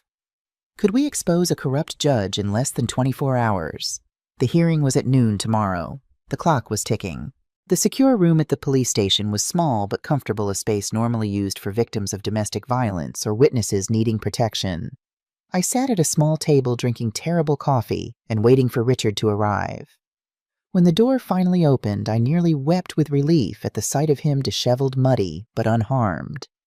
Mom, he rushed to embrace me. Are you okay? They said those men chased you all the way into town. I'm fine. What about you? How did you get away? I got lucky. Made it to the woods before they spotted me, then circled back to the road. Flagged down a truck driver who gave me a ride to Lancaster. Police there brought me here. He placed the metal lockbox on the table. I kept it safe. You did well, I said, squeezing his hand. Better than I expected, to be honest. He smiled wryly. I've spent my whole life disappointing you. Figured it was time to break the pattern. You've never disappointed me, Richard. Worried me, yes, but never disappointed. Even when I chose Andrea over you, every time I considered this. Even then, you were being loyal to your wife. Misplaced loyalty, but loyalty nonetheless. That's a quality I respect, even when it hurts me. His eyes glistened with unshed tears. I won't make that mistake again. Good, because we're facing our biggest challenge yet. I played Andrea's voicemail for him. Richard's face went ashen. Judge Williams, she's got a judge in her pocket. It explains why she's so confident about the competency hearing. No matter what evidence we present, Williams will rule in her favor. Can we request a different judge? On what grounds? We have no proof of his corruption, just Andrea's word in a voicemail that she could easily claim is fabricated. Richard paced the small room. What about this evidence Sarah's documents, the flash drive? It proves Andrea's been systematically targeting elderly landowners, possibly murdering them. But it doesn't directly implicate Judge Williams. I paused. Unless what? Sarah was thorough, meticulous. She tracked Andrea for years, documented everything. What if she knew about Williams too? I took out the flash drive that I'd kept hidden in my pocket. We need to see what's on this. Sarah said it contained the most important evidence, something she encrypted to keep it safe. Sheriff Cooper should be here soon, Richard said. He'll have resources to access it safely. As if on cue, the door opened and Mike entered, looking travel-worn but alert. Eleanor, Richard, thank God you're both safe. He listened intently as we related everything that had happened, finding Sarah's hidden evidence being chased by Andrea's men and the revelation about Judge Williams. This is bigger than we thought, Mike said gravely. If Andrea has corrupted a sitting judge, this goes beyond just your farm. It's systemic corruption that could involve dozens of cases. Can we stop tomorrow's hearing? I asked. Mike shook his head. Not without proof of Williams' corruption. A voicemail won't be enough. She could claim it's a threat, not a promise of favoritism. Then we need what's on this flash drive. I handed it to him.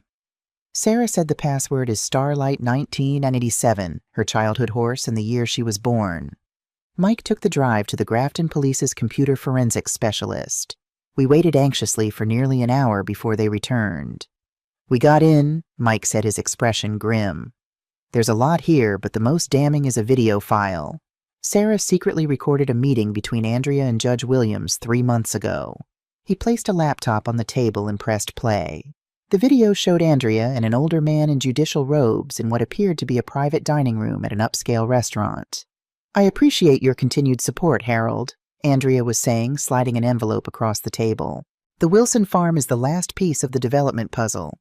Once I have it, the entire project can move forward.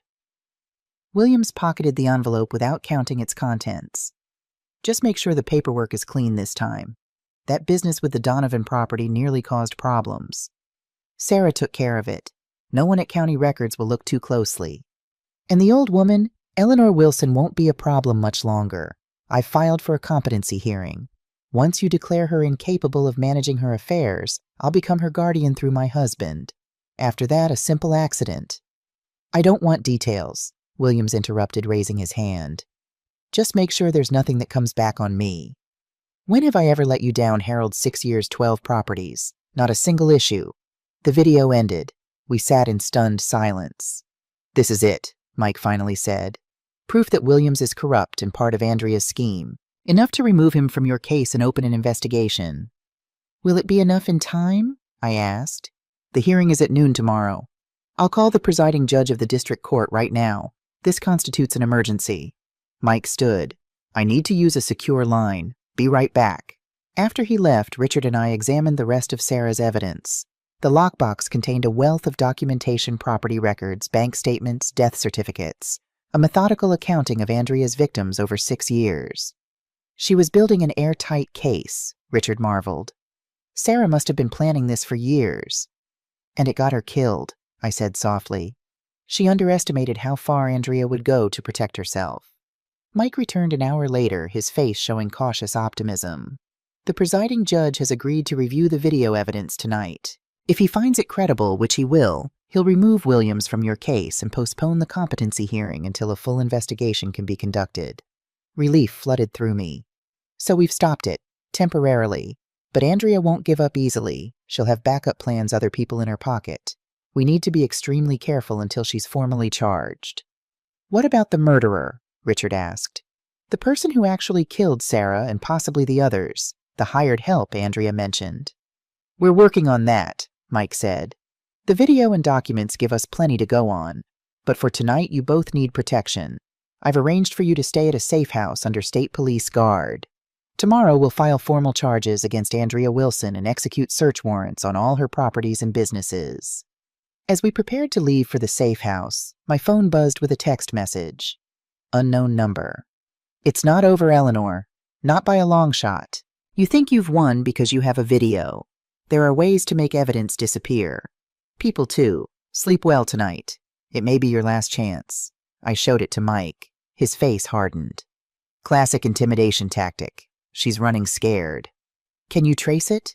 Probably another burner phone, but it confirms she knows we have the video. Someone's keeping her informed. The realization chilled me. Even here in a police station in another state, Andrea had eyes and ears. Her network was vast, her influence far-reaching. How do we fight someone with that kind of power? I asked quietly. Mike's expression was determined. One step at a time. With solid evidence, persistence, and the knowledge that no matter how careful she's been, she's made mistakes. The video proves it. Her arrogance will be her downfall. As we were escorted to an unmarked police vehicle, I found myself watching every face, questioning every friendly smile. Who else might be working for Andrea? How deep did her corruption go? The safe house was a nondescript colonial on the outskirts of town with state police posted outside and inside. As secure as we could be, but I still felt exposed. Try to get some rest, Mike advised before leaving us with the officers. Tomorrow will be challenging, but we've taken the first real step toward justice. In my assigned room, I sat by the window watching darkness settle over unfamiliar hills.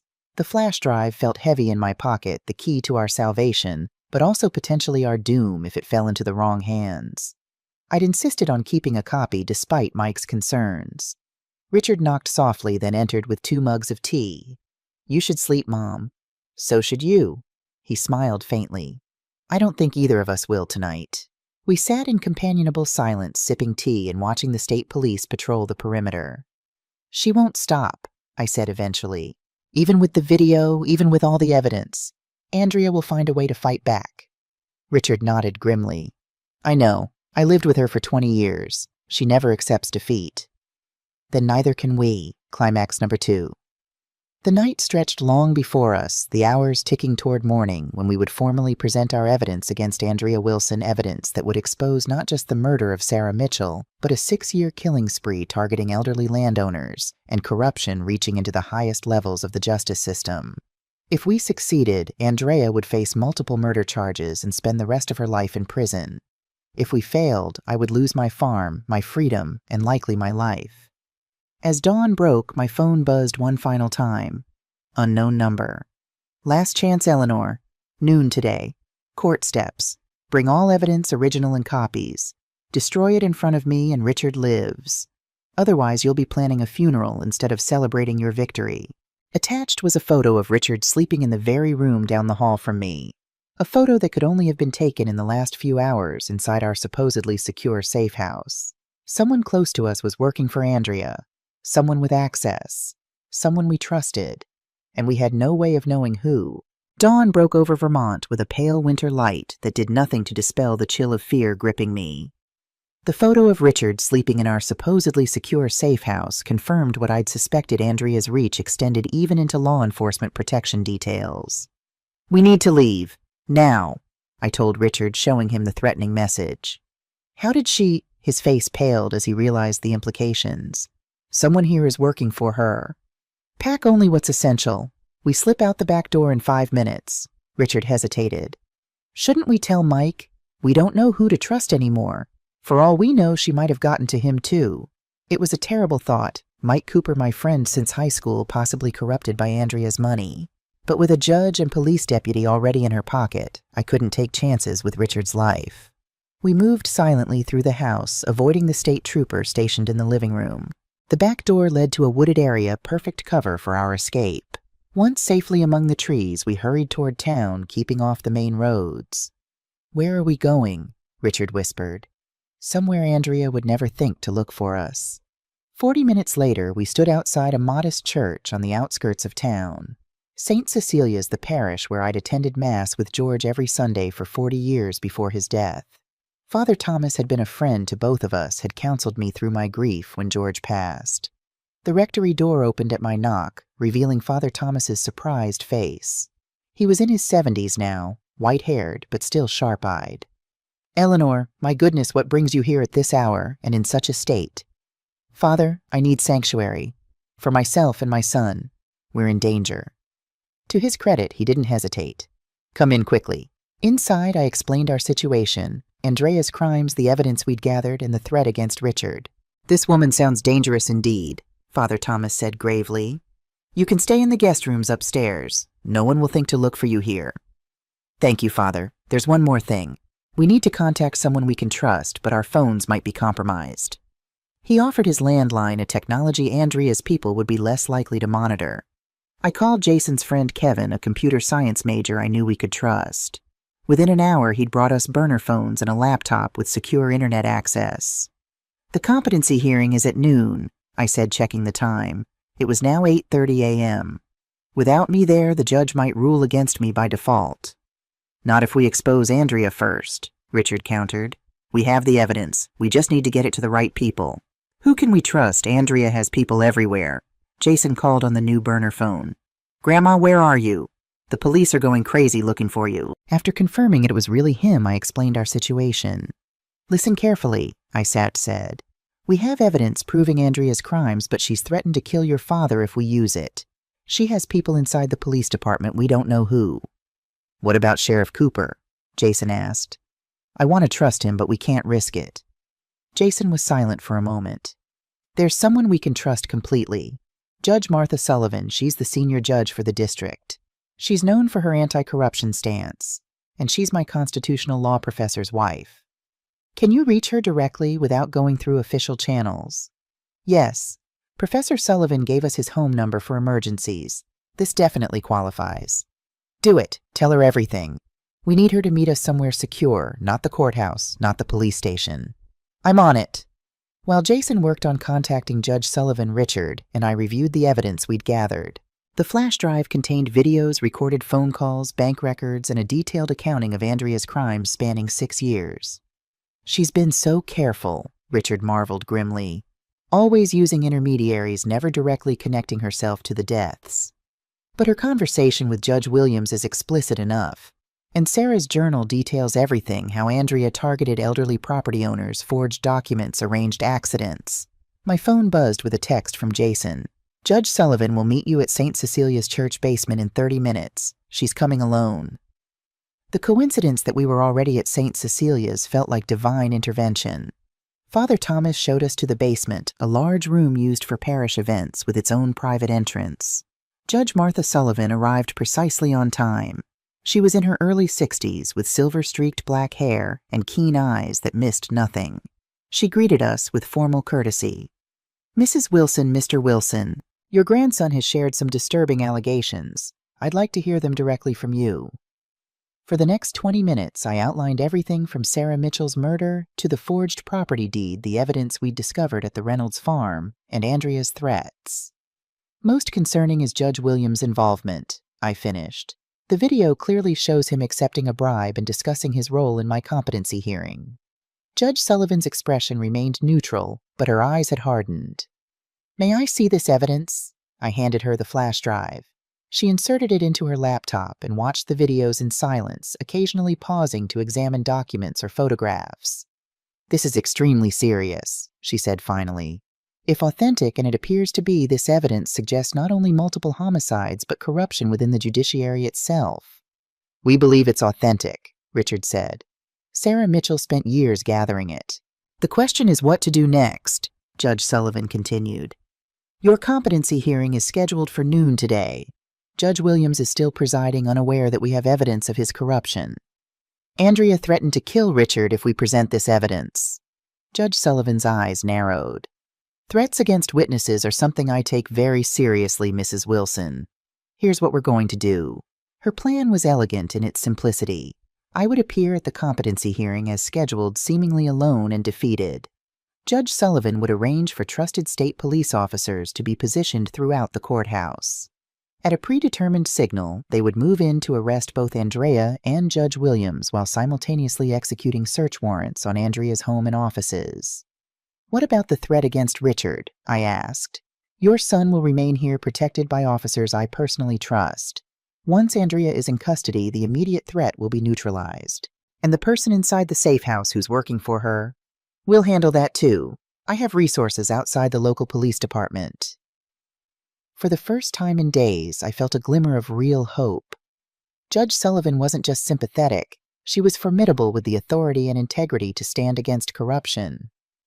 There's one more thing, I said hesitantly. Andrea doesn't just want my farm. She wants me dead. If she realizes her plan has failed, she might try to kill me right there in the courthouse. That won't happen, Judge Sullivan assured me. You'll be protected every moment. As noon approached, I prepared myself mentally for the confrontation ahead. I dressed simply in clothes Father Thomas had obtained for me, nothing that could be traced to the church or our whereabouts overnight. Judge Sullivan had arranged for a trusted officer to transport me to the courthouse. Richard would remain at St. Cecilia's under guard until Andrea was in custody. Our goodbye was tense, both of us aware of the stakes. "Be careful, Mom," Richard said, embracing me tightly. "Andrea's desperate now. That makes her dangerous. I survived 63 Vermont winters and 40 years of marriage to your father," I replied, trying to lighten the moment. "I can handle one corrupt real estate agent." The courthouse was imposing, a stone building dating back to the 1800s. As I climbed the steps, I spotted Andrea waiting near the entrance with her attorney, Jennifer Tate. She looked perfectly composed in an expensive suit, hair and makeup flawless. Only the tightness around her eyes revealed her tension. "Eleanor," she greeted me with false warmth, "I'm so glad you decided to be reasonable and come to the hearing. Where's Richard?" "Safe," I replied simply. "Away from you." Her smile didn't falter, but her eyes hardened. "Did you bring what we discussed?"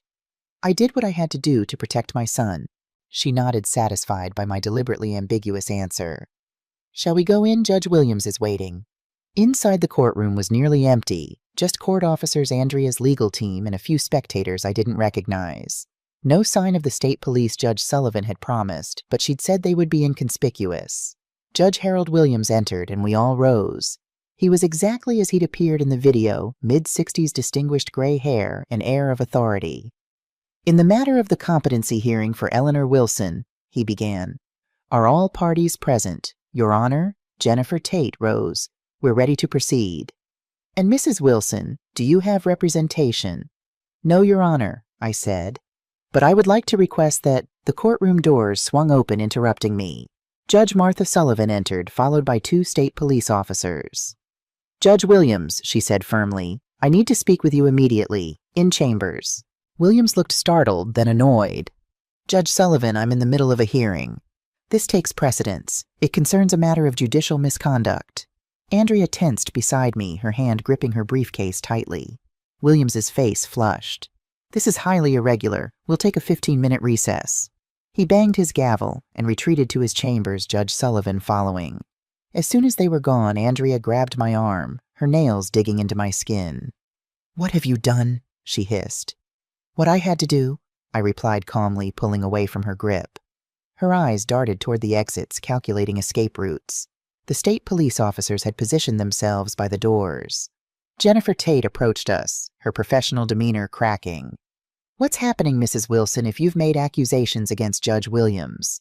"Not accusations," I corrected. "Evidence. Video evidence of him accepting bribes from your client to rule against me in this hearing and facilitate the theft of my property." Tate's face went pale. She turned to Andrea. "Is this true?" Andrea's expression turned vicious. "Don't be stupid, Jennifer. Of course it's not true. This senile old woman is making things up." "The evidence suggests otherwise," I said quietly. Andrea leaned close, her voice a venomous whisper. "You stupid, stubborn old woman. You think you've won? Even if they arrest me, I have contingency plans. People who will carry out my instructions. Richard isn't safe. Neither are you. Nobody crosses me and gets away with it." Before I could respond, the door to the judge's chambers opened. Judge Sullivan emerged alone, followed a moment later by 2 more state police officers escorting Judge Williams, who looked shell-shocked. "This hearing is adjourned indefinitely," Judge Sullivan announced. "Andrea Wilson, you're under arrest for conspiracy to commit fraud, bribery of a judicial official, and conspiracy to commit murder." As the officers approached Andrea, she made a desperate move. From her briefcase, she pulled out a small handgun, grabbing me and pressing the weapon to my temple. "Nobody move!" she shouted. "I'll kill her right here." The courtroom froze. The officers drew their weapons but hesitated, unwilling to risk my life. "Andrea," I said softly, "it's over. Look around you. There's no way out." "Shut up," she snarled. "You've ruined everything. Years of planning, millions in property, all destroyed because you were too stubborn to sell that worthless farm." "It wasn't worthless to me," I replied, remaining calm despite the gun at my head. "It was my home, my life. Just like all the other properties you stole were someone else's home, someone else's life." "Move!" She jabbed the gun harder against my temple, forcing me toward the side exit. Anyone follows us, she dies. As we moved sideways toward the door, I caught sight of something through the window. Jason standing on the courthouse steps with Mike Cooper and a dozen officers. Andrea's escape route was blocked. "Andrea," I said quietly, "look outside. It's truly over. Let me go and maybe they'll show you mercy." She glanced toward the window, her grip on me momentarily loosening. It was the opening I needed. I drove my elbow hard into her stomach, a move George had taught me years ago for dealing with aggressive livestock. Andrea doubled over, gasping.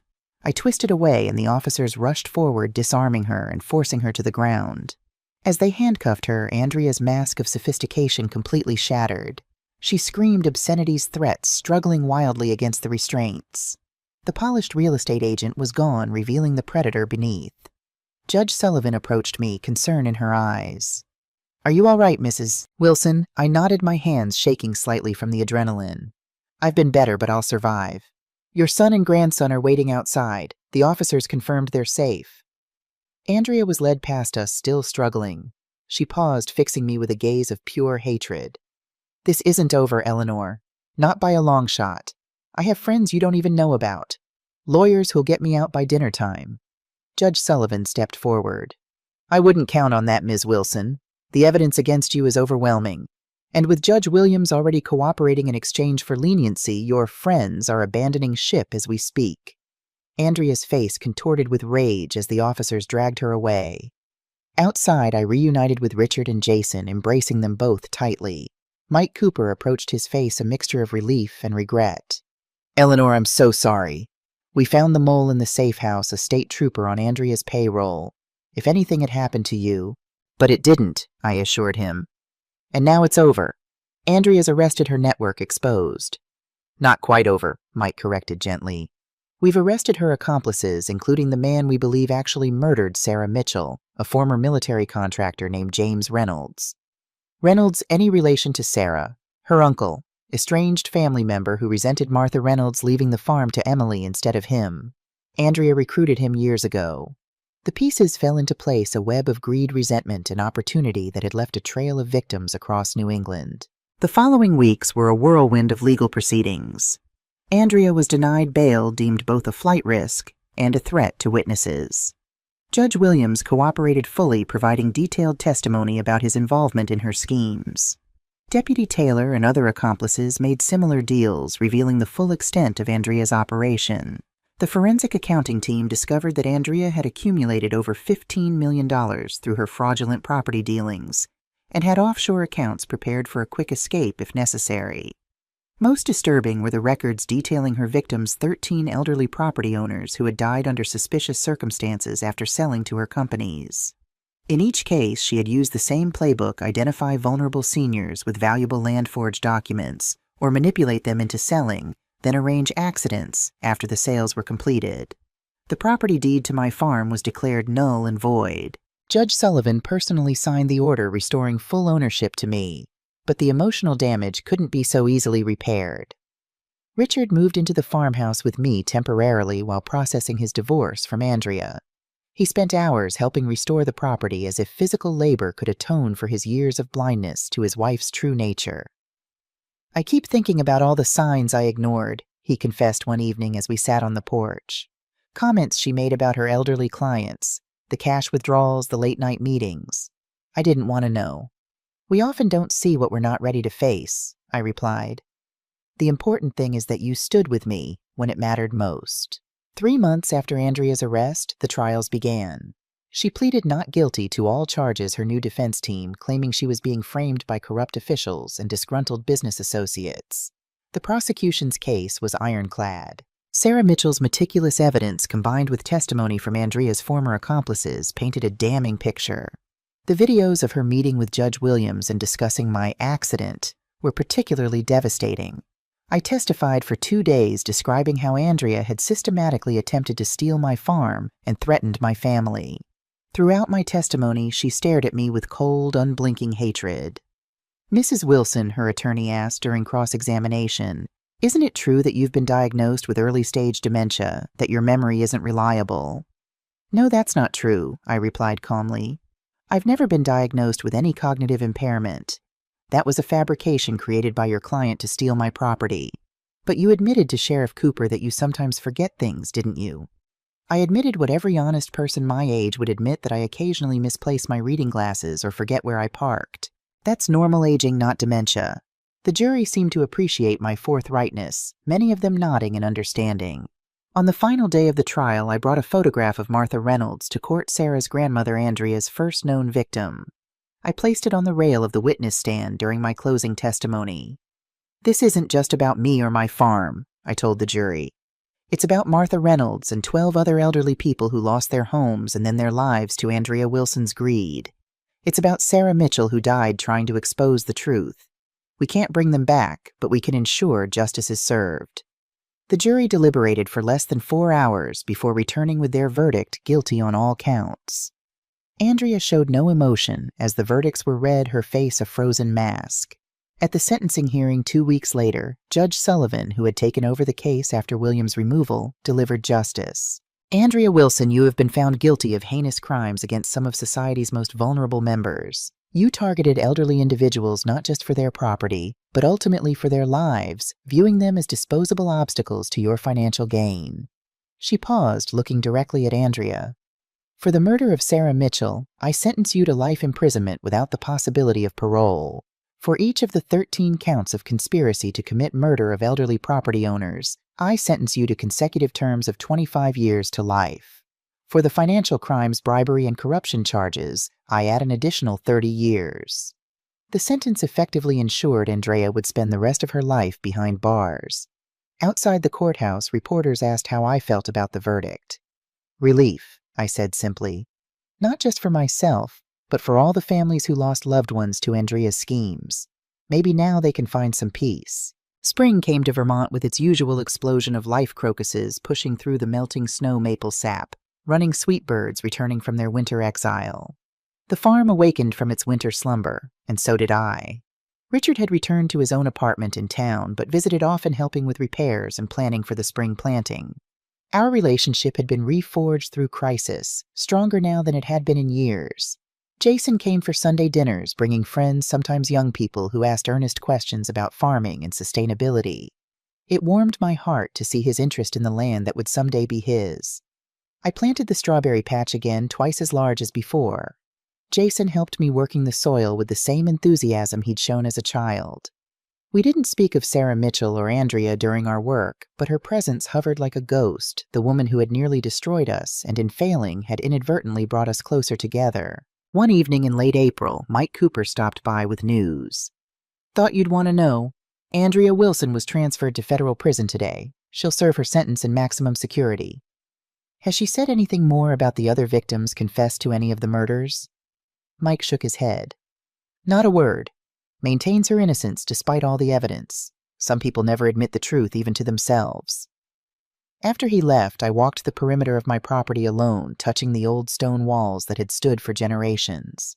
The farm felt different now, no longer just a place of comfort and history, but a symbol of resilience. Something worth fighting for. The red coat still hung in my closet.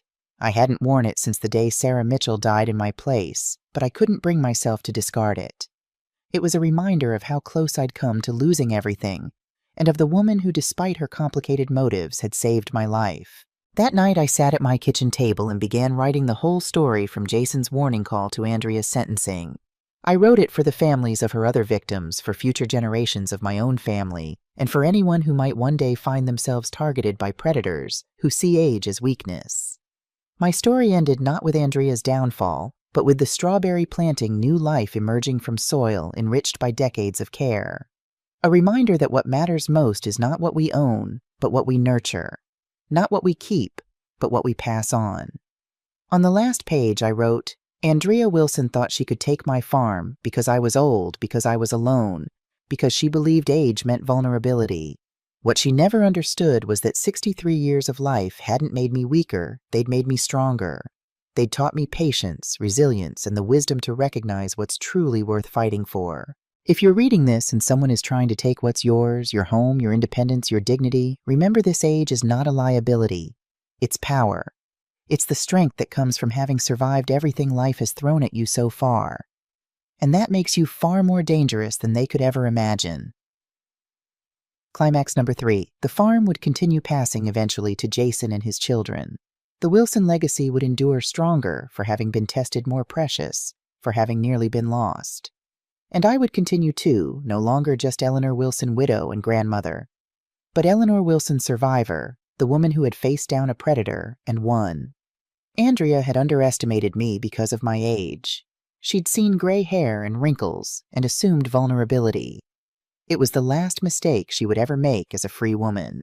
And perhaps the most important lesson from our ordeal: never judge the strength of someone by the number of their years, for those years may have forged not weakness, but steel.